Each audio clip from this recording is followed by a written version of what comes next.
बिजली सार्फिन पर एक बार फिर बिजली गिरा दी गई। नेपरा ने सितंबर, अक्टूबर और नवंबर के लिए बिजली ₹5.40 फी यूनिट महंगी करने की मंजूरी दे दी। सार्फिन पर 140 अरब रुपए का इजाफी बोझ पड़ेगा। बिजली की तकसीमकार कंपनियों ने सहमाही एडजस्टमेंट के मद में फ़ी यूनिट बिजली ₹5.40 महंगी करने की दरख्वास्त की थी, जिसे नेपरा ने मंजूर कर लिया। कंपनियों ने बताया कि रवां साल गुज़श्ता बरस की निस्बत 5 अरब यूनिट कम बिजली इस्तेमाल हुई। इस्तेमाल न की गई बिजली का बोझ सार्फिन पर डालने पर चेयरमैन नेपरा वसीम मुख्तार ने तशवीश का इजहार किया। फैसले का इतलाक लाइफलाइन और के इलेक्ट्रिक सार्फिन पर नहीं होगा।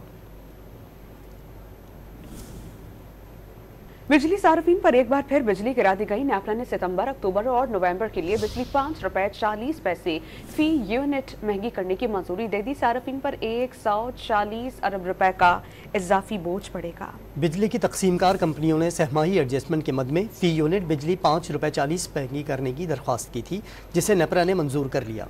कंपनियों ने बताया कि रवां साल गुज़श्ता बरस की निस्बत 5 अरब यूनिट कम बिजली इस्तेमाल हुई। इस्तेमाल न की गई बिजली का बोझ सार्फिन पर डालने पर चेयरमैन नेपरा वसीम मुख्तार ने तशवीश का इजहार किया। फैसले का इतलाक लाइफलाइन और के इलेक्ट्रिक सार्फिन पर नहीं होगा।